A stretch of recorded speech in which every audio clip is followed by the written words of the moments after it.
વિસ્તારની અંદર ખેતીમાં ભારે નુકસાન થયું છે અને જેને લઈને ખાસ નુકસાનની સર્વેની શરૂઆત કરાઈ છે અને ત્યારે રાજકોટ જિલ્લાના જસદણ તાલુકામાં શાકભાજીના ખેતી સાથે સંકળાયેલા ખેડૂતોનો શાકભાજીના થયેલા નુકસાનના અંગેનો જે સર્વે છે તે નથી કરાયો અને આ સર્વે ન કરાતા શાકભાજીનું વાવેતર કરતા ખેડૂતોમાં નારાજગી જોવા મળી રહી છે। હવામાન વિભાગ દ્વારા વાત કરીએ તો કરવામાં આવેલી આગાહીના પગલે ખાસ જૂન તેમજ જુલાઈ માસમાં અંદર ખાસ વરસાદને કારણે તરબતર જેવી પરિસ્થિતિનું નિર્માણ થયું હતું અને જેમાં જુલાઈ માસમાં પડેલા વરસાદનો સર્વે સરકાર દ્વારા કરવામાં આવ્યો હતો અને જે ભાગ સહાયની જાહેરાત પણ કરવામાં આવી હતી અને ત્યારે અગાઉની જે સહાય મળે છે તે પહેલા જ ઓગસ્ટ માસની અંદર પડેલા વરસાદને કારણે ખેડૂતોને પુનઃ નુકસાન ભોગવવાનો વારો આવ્યો હતો। વાત કરીએ ત્યારે ખાસ આ નુકસાનની રાજકોટ જિલ્લાના જસદણ પંથકના ખેડૂતોનો સર્વે નથી કરાયો અને સર્વે ન કરવામાં આવતા જસદણ તાલુકાના ખેડૂતોમાં સર્વેની કામગીરી અંગે નારાજગી છે તે જોવા મળી રહી છે। એક બાદ એક સતત 2 માસ સુધી પડેલા વરસાદથી ઘણા ખેડૂતોને પુષ્કળ અને વ્યાપક પ્રમાણમાં નુકસાનને વેચવાનો ખાસ વારો આવ્યો છે। વાત કરીએ ખાસ ત્યારે જૂન માસમાં પડેલા વરસાદના નુકસાનની જો સર્વે કરી સહાય મળે તે પહેલા જ ઓગસ્ટ માસની અંદર પુનઃ વરસાદનું આગમન થતા ખેડૂતોને ખાસ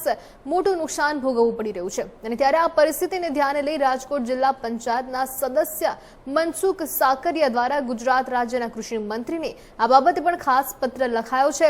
લેખિત કરી માંગણી કરાયું છે। નુકસાનના સર્વે કરવામાં આવે તેવી ખાસ રજૂઆત કરી છે।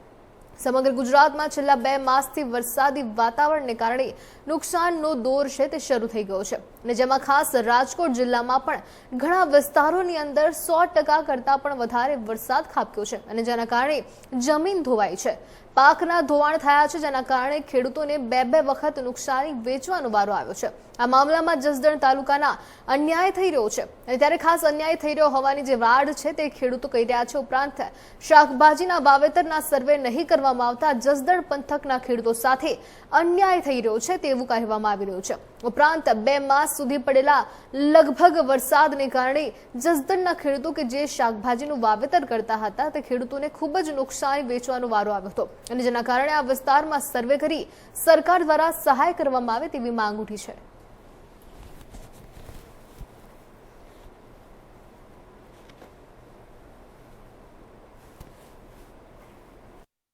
શાકભાજીના પાક સાવ ફેલ જ થઈ ગયા છે। વરસાદના હિસાબે શરૂઆત હજી થઈ હતી, ઉગીને હરખા થઈ રહ્યા અને થોડું ખારું થયું ત્યાં વરસાદ આવ્યો એટલે શાકભાજીના પાક, તુવેર બધું સાવ પૂરું થઈ ગયું છે।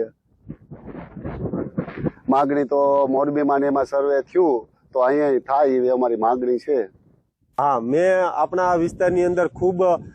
મોટા પ્રમાણમાં વરસાદ પડેલો છે। આ વરસાદના કારણે ભાડલા, સાણતલી, આટકોટ, વિરનગર, શિવરાજપુર અને વિછિયા પંથકના અંદર શાકભાજીના જે ખેડૂતો વાવે છે એમને મોટા પાયે નુકસાન ગયું છે, જેના કારણે મેં જિલ્લા ખેતીવાડી અધિકારીને જાણ કરતા એમને મને એવું કીધું કે આપણો વિસ્તાર છે એ અછતગ્રસ્ત જાહેર નથી થયો એટલે એનું કાંઈ સર્વે કરવાનો ન થાય। તો મારે ડાયરેક્ટ રાઘવજીભાઈ પટેલને પત્ર લખવો પડ્યો કે સાહેબ અમારા આ વિસ્તારની અંદર શાકભાજીમાં મરચી, રીંગણી, ટમેટી, કારેલી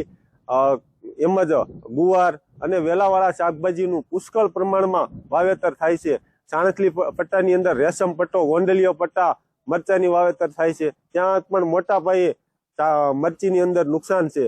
તો મારે રાઘવજી પટેલ સાહેબને એ કહેવાનું હતું કે આ જે ખેડૂતો છે શાકભાજી વાવે છે એને રોપા, ખેડ, ખાતર, નીંદણ અને પિયતની અંદર વીઘાએ અંદાજે 15 થી 20,000 રૂપિયાનો ખર્ચો કર્યો છે અને હવે એને નવું વાવેતર કરવું છે તો એના માટે એની પાસે પૈસા નથી। એ મને રાઘવજી પટેલ સાહેબને વિનંતી છે કે આપ આખા ગુજરાતના એક સારા મંત્રી છો તો તમે આ ખેડૂતોનો સર્વે કરાવરાવો અને આ સર્વે કરાવી અને એમને યોગ્ય વળતર અપાવો જેથી કરીને એ શિયાળુ પાક છે એ વ્યવસ્થિત રીતે વાવી શકે અને પોતાનું